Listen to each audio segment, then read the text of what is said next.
अस्सलाम वालेकुम dear students. आज हम एक्सरसाइज 1.2 स्टार्ट करेंगे।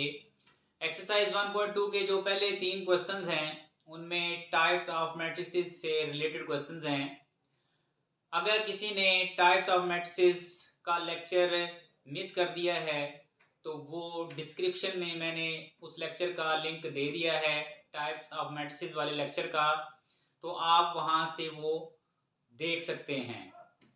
क्योंकि अगर आप टाइप्स ऑफ मैट्रिसेस वाला लेक्चर नहीं लेंगे तो आपको इन क्वेश्चंस की समझ नहीं आएगी।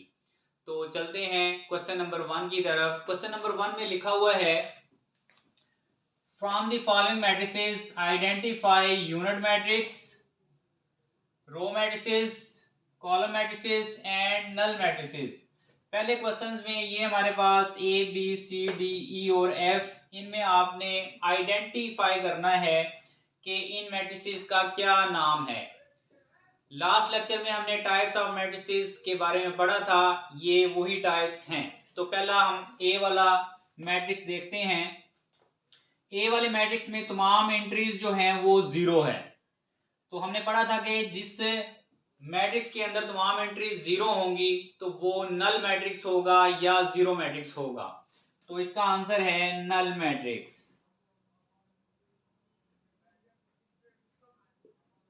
और इसको जीरो मैट्रिक्स भी कहते हैं। इसके बाद हमारे पास बी मैट्रिक्स जो है, इसका आंसर जो है हम लिखेंगे, आपको नजर आ रहा है क्लियरली कि इसमें सिर्फ एक ही रो है। तो जिसमें सिर्फ एक ही रो हो उसको हम रो मैट्रिक्स कहते हैं। तो इसका आंसर रो मैट्रिक्स बनेगा। सी वाले में हमारे पास हमें नजर आ रहा है कि हमारे पास सिर्फ एक ही कॉलम है इसमें, तो ये कॉलम मैट्रिक्स कहलाएगा।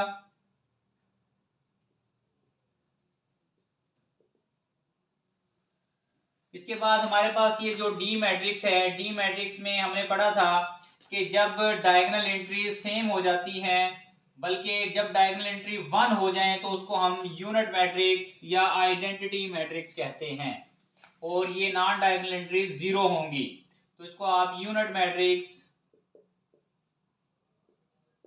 या आइडेंटिटी मैट्रिक्स भी इसका नाम है। इसके बाद ई वाला जो हमारे पास मैट्रिक्स है, इसमें एक ही एंट्री है और वो 0 है। तो जब तमाम एंट्री 0 हो जाए तो उसको हम जीरो मैट्रिक्स या नल मैट्रिक्स कहते हैं।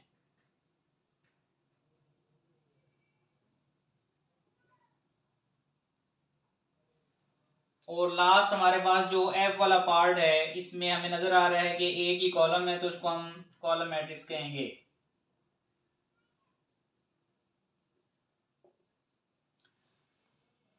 तो ये हमारा क्वेश्चन नंबर 1 जो है वो कंप्लीट हो जाएगा। अब हम क्वेश्चन नंबर 2 की तरफ चलते हैं। From the following matrices identify square matrix, rectangular matrix, row matrix, column matrix, identity matrix, null matrix. ये हमारे पास जो कुछ क्वेश्चंस लिखे हुए हैं, इनमें आपने आइडेंटिफाई करना है कि इन मैट्रिसेस का क्या नाम है। तो पहला हमारे पास जो ये लिखा हुआ है, ये आपको नजर आ रहा है कि इसमें रोज और कॉलमों की तादाद जो है वो बराबर नहीं है। नंबर ऑफ रोज और नंबर ऑफ कॉलम्स जो है वो बराबर नहीं है। तो ऐसे मैट्रिक्स को हम कहते हैं रेक्टेंगुलर मैट्रिक्स।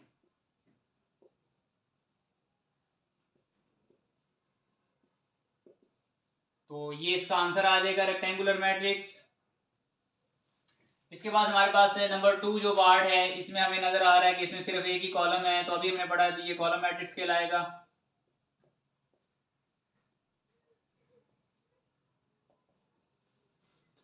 नंबर 3 पार्ट में नंबर ऑफ रोज और नंबर ऑफ कॉलम जो है वो बराबर हैं। तो ये हमारे पास स्क्वायर मैट्रिक्स होता है जिसकी नंबर ऑफ रोज और नंबर ऑफ कॉलम्स बराबर हो। तो यहाँ पर हम लिख देंगे स्क्वायर मैट्रिक्स। और नेक्स्ट हमारे पास ये एक हमें अभी नजर आ रहा है, लास्ट टाइम भी हमने पढ़ा है इस क्वेश्चन में। तो सेम इसी तरह का ये मैट्रिक्स है जिसमें डायगोनल एंट्रीज 1 हो जाएं और नॉन डायगोनल एंट्रीज 0 हो, तो उसको हम आइडेंटिटी मैट्रिक्स कहते हैं या यूनिट मैट्रिक्स कहते हैं। Identity matrix. इसके बाद ये भी हमारे पास नंबर जो 5 है, इसमें भी number of rows is not equal to number of columns, rows और कॉलम्स की तादाद बराबर नहीं है, तो ये हमारे पास रेक्टेंगुलर मैट्रिक्स होगा।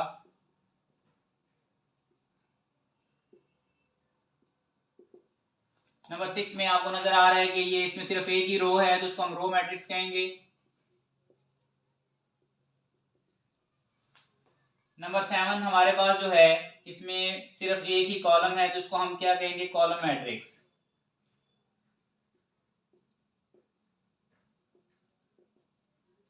नंबर 8 वाले में नंबर ऑफ रोज और नंबर ऑफ कॉलम्स बराबर हैं, 3 इसमें रोज हैं और 3 ही कॉलम हैं, जब तादाद बराबर हो तो उसको हम स्क्वायर मैट्रिक्स कहते हैं।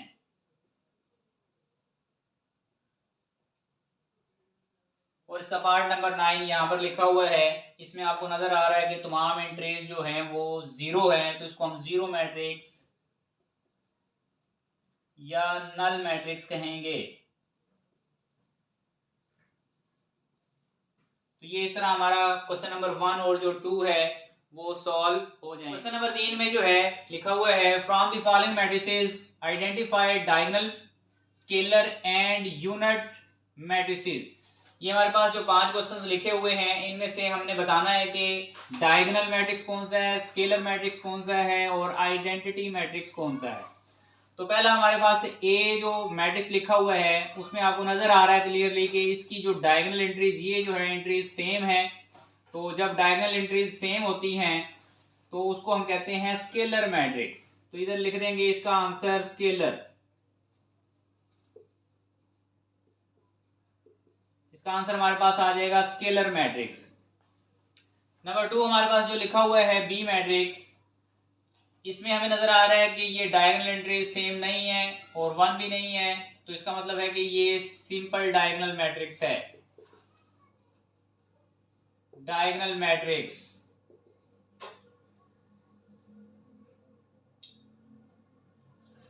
हाँ जी, सी मैट्रिक्स जो है हमें नजर आ रहा है कि इसमें डायगोनल एंट्रीज जो है वो 1 हो चुकी है, नॉन डायगोनल एंट्रीज 0 ही है, तो जब ये 1 हो जाए तो इसको हम आइडेंटिटी मैट्रिक्स कहते हैं। तो इसका आंसर आ जाएगा आइडेंटिटी मैट्रिक्स।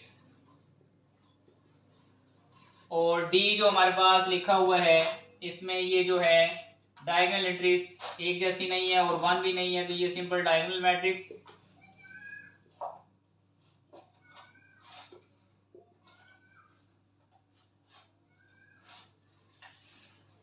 और लास्ट हमारे पास ई जो पार्ट है, इसको अगर हम हल करें तो ये 5 - 3 ये बन जाएगा 2 0 0 2। तो हल करने के बाद हमने देखा कि यहाँ पर जो डायगोनल एंट्रीज हैं ये सेम आ रही हैं, तो जब डायगोनल एंट्रीज सेम हो जाएं तो उसको हम कहते हैं स्केलर मैट्रिक्स। तो इसका आंसर आ जाएगा scalar matrix. Question number 3 complete हो चुका है। अब हम क्वेश्चन नंबर 4 करेंगे। क्वेश्चन नंबर 4 में लिखा हुआ है कि find negative of matrices A B C D E. ये हमारे पास 5 जो है मैट्रिक्स दिए हुए हैं ए बी सी डी ई, इनके हमने नेगेटिव मैट्रिक्स लिखने हैं, नेगेटिव मैट्रिक्स। तो नेगेटिव मैट्रिक्स की डेफिनेशन हमने पढ़ी थी कि by changing the sign of all entries, जो भी आपको मैट्रिक्स दिया हुआ है उसमें तमाम एंट्रीज के साइन अगर हम तब्दील कर दें तो वो हमारे पास नेगेटिव मैट्रिक्स आ जाएगा। तो चेक करें, देखें ए लिखा हुआ है -a और यहाँ पर हम इनके साइन चेंज कर देंगे, ये 1 प्लस का है माइनस में आ जाएगा, 0 के साथ कोई साइन नहीं होता और ये -1 है तो ये प्लस का 1 हो जाएगा। तो ये हमारे पास जो आंसर आया है ये इसका नेगेटिव मैट्रिक्स होगा। सेम हम बी में करेंगे तो -b, तो अब क्लियरली ये 3 जो है माइनस का हो जाएगा, ये प्लस का 1 -2 और -1, साइन चेंज कर देने हैं, ये इसका आंसर आ जाएगा। सी में हमारे पास -c is equal to -2 -6 -3 -2, sign change कर दिए हैं सबके, तो ये हमारे पास नेगेटिव मैट्रिक्स आ गया है। तो डी में हमारे पास -d आ जाएगा, ये -3 प्लस का 3 -2 4 -5, ये इसका आंसर आ गया है। अब लास्ट हमारे पास जो ई है इसको हम माइनस ई लिख देंगे तो साइन चेंज कर दें, -1 5 प्लस का हो जाएगा 2 माइनस और -3। तो ये हमारा जो है क्वेश्चन नंबर 4 जो है वो भी कंप्लीट हो जाएगा। नंबर 5 में जो है हमारे पास लिखा हुआ है find the transpose of each of the following matrices. हमारे पास ये ए मैट्रिक्स लिखा हुआ है, बी सी डी ई और एफ, इनके हमने ट्रांसपोज मैट्रिक्स फाइंड आउट करने हैं। तो ट्रांसपोज मैट्रिक्स की डेफिनेशन हमने पढ़ी थी कि by interchanging rose into columns और कॉलम्स इनटू रोज, अगर हम रोज को कॉलमों में तब्दील कर दें या कॉलमों को रोज में तब्दील कर दें तो जो हमारे पास एक मैट्रिक्स आएगा उसको हम ट्रांसपोज मैट्रिक्स कहते हैं। तो देखें ये हमारे पास ए मैट्रिक्स लिखा हुआ है, इसका हम ट्रांसपोज लेंगे तो ए लिखा हुआ तो इसका हम लेंगे A transpose. A transpose is equal to, अब ये कॉलम में लिखा हुआ है तो डेफिनेशन के मुताबिक इसको हम रो में लिख देंगे, ये आ जाएगा 0 1 -2, तो ये इसका आंसर आ जाएगा ए ट्रांसपोज का। इसके बाद हमारे पास जो बी मैट्रिक्स लिखा हुआ है वो रो में लिखा हुआ है तो हम इसको कॉलम में लिख देंगे, तो ये आ जाएगा 5 1 -6, तो ये हमारे पास बी ट्रांसपोज आ जाएगा इसका आंसर। सी मैट्रिक्स में हम इसका ट्रांसपोज लेंगे तो ये बनेगा C transpose is equal to, अब यहां पर आप देखें कि ये जो पहली रो लिखी हुई है 1 2, इसको आप पहला कॉलम बना देंगे 1 2, दूसरी रो को आप दूसरा कॉलम बना देंगे 2 -1 को 2 -1, तीसरी रो को तीसरा कॉलम बना देंगे 3 0, तो ये हमारे पास बन गया है सी ट्रांसपोज इसका आंसर। और इसके बाद हमारे पास डी मैट्रिक्स लिखा हुआ है तो डी का ट्रांसपोज लेंगे तो D transpose is equal to आ जाएगा 2 3 को हम इस तरह कॉलम शेप में लिख देंगे, 0 5 को दूसरा कॉलम बना देंगे, तो ये हमारे पास जो है डी ट्रांसपोज का आंसर आ जाएगा। और इसके बाद ई हमारे पास मैट्रिक्स है तो ई ट्रांसपोज लेंगे हम, तो E transpose is equal to first row को फर्स्ट कॉलम में लिख दें, 2 3 को 2 3 इस तरह आ जाएगा, -4 5 को सेकंड कॉलम -4 5, ये हमारे पास इसका आंसर आ जाएगा ई का। और इसका जो लास्ट पार्ट है एफ, इसका एफ ट्रांसपोज ले लेंगे तो ये बन जाएगा 1 2 रो में लिखा हुआ है, इसको हम कॉलम में लिख देंगे, 3 4 सेकंड रो है तो ये सेकंड कॉलम बन जाएगा, तो ये हमारे पास जो है एफ ट्रांसपोज का आंसर आ जाएगा। तो इस तरह ये क्वेश्चन नंबर 5 जो है वो कंप्लीट हो जाएगा।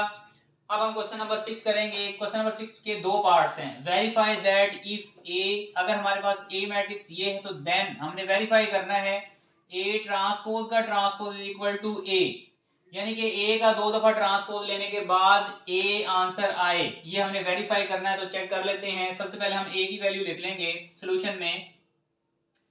ए हमारे पास लिखा हुआ है 1 2 0 1। अब हम इसका 2 दफा ट्रांसपोज लेंगे। पहले इसका हम ट्रांसपोज लेंगे तो हमारे पास आ जाएगा A transpose is equal to transpose, ये पहली रो को पहला कॉलम बना देंगे 1 2 इस तरह और 0 1 को इस तरह 0 1। इसके बाद जो है इसका दोबारा ट्रांसपोज लेंगे, इसका ही ए ट्रांसपोज का ट्रांसपोज इज इक्वल टू इसका ट्रांसपोज दोबारा लेंगे तो ये आ जाएगा 1 0 और सेकंड रो को सेकंड 2 1। तो आप चेक कर लें कि 2 दफा ट्रांसपोज लेने के बाद ये हमारे पास जो आंसर आया है ये हमारे पास ए मैट्रिक्स वाला आंसर ही है। तो चेक कर लें, क्लियरली हमें नजर आ रहा है कि ये ही आंसर है इसका। तो नीचे आप लिख देंगे दिस इंप्लाइज ए ट्रांसपोज का transpose is equal to A, hence proved. तो इसके बाद जो है सेकंड पार्ट क्वेश्चन नंबर 6 का, इसमें बी हमारे पास है। तो अब आपने वेरीफाई करना है कि बी ट्रांसपोज का ट्रांसपोज बराबर आएगा बी। तो इसको भी हम चेक कर लेते हैं।